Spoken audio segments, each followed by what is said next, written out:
In other news, Singapore's robotics and embodied AI firms are looking beyond the local market after completing the first Robo Nexus accelerator run. The National Robotics Programme says companies in the inaugural cohort have expanded into markets across Asia, Europe, the United States, and the Middle East. Among them, LionsBot now has more than 6,000 robots deployed globally, while dConstruct Technologies has secured $125 million in Series A funding. The next phase of the program is set to include deeper industry mentorship and more ecosystem partnerships, with applications for the next cohort expected to open in March next year.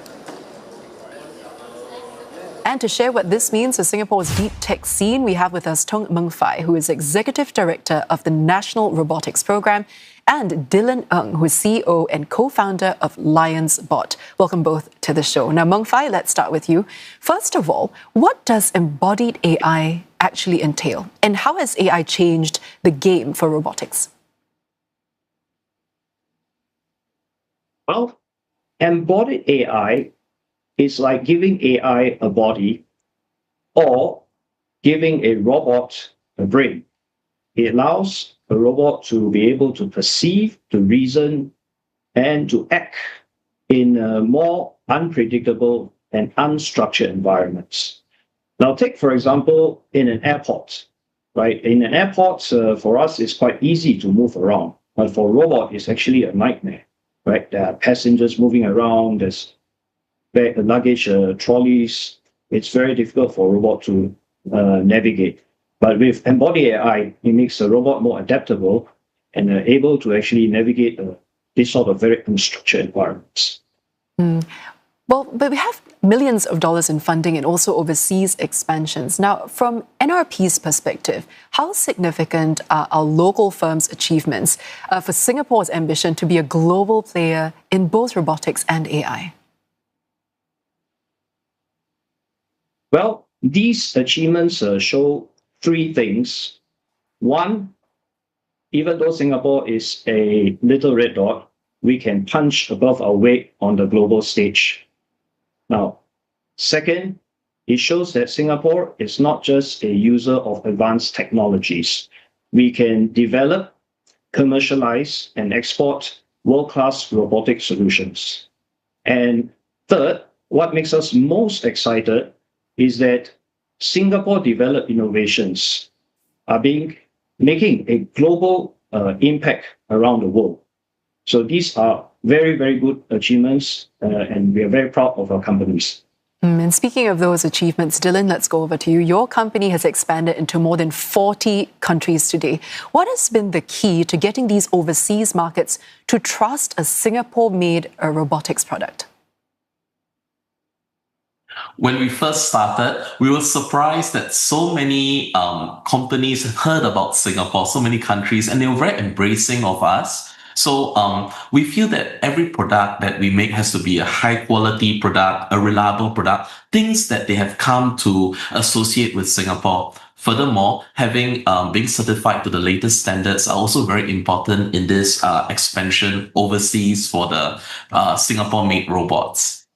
So what kind of challenges has the Robo Nexus accelerator then helped your firm to overcome so that you can compete at scale globally? Definitely. Robo Nexus has been instrumental in our growth, and it has really helped us tremendously. It has got a panel of experts to guide us so we can see from many different point of views. And the experts have very generously opened up their networks and connected us with important people, important contacts. And also, Robo Nexus has built up a whole community so we could mentor and mix with and share information with the local robotics companies too. So I think it's a very rich and engaging journey together. Now, Meng Fai, let's go over to you. The next intake is expected to focus on areas like manufacturing, aviation, and also the maritime industry. Why these sectors, and what kind of operational problems are you hoping that robotics can help to solve?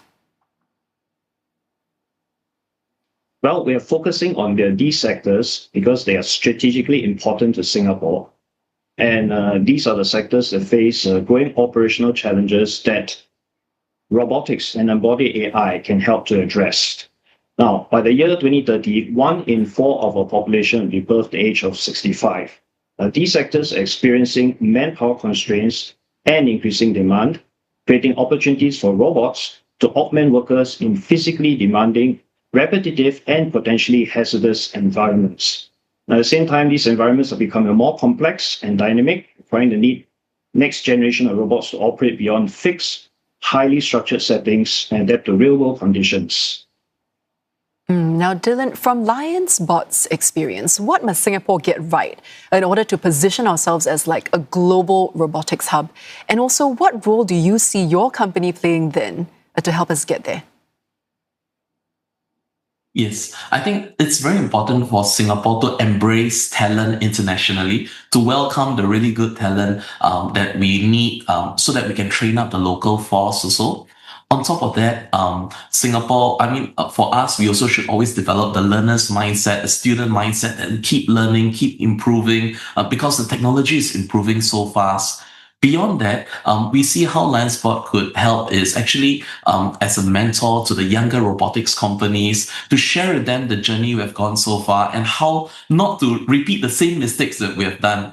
On top of that, we could also share the various types of resources or supplier contacts so that they can get one step ahead faster. Now, Meng Fai, very quickly before we go, what do you see as the biggest gaps that still exist when it comes to expansion in both robotics and the use of AI in this sense? And how are we equipped to tackle it? What must be done?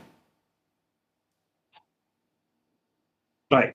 I think some of the biggest gaps that still exist in robotics and AI is that when you look at the physical real world, right, the requirement is for very safe operation, very reliable operation, right? We cannot afford these robots, embodied AI, to only perform at 30 or 40% success rate, right?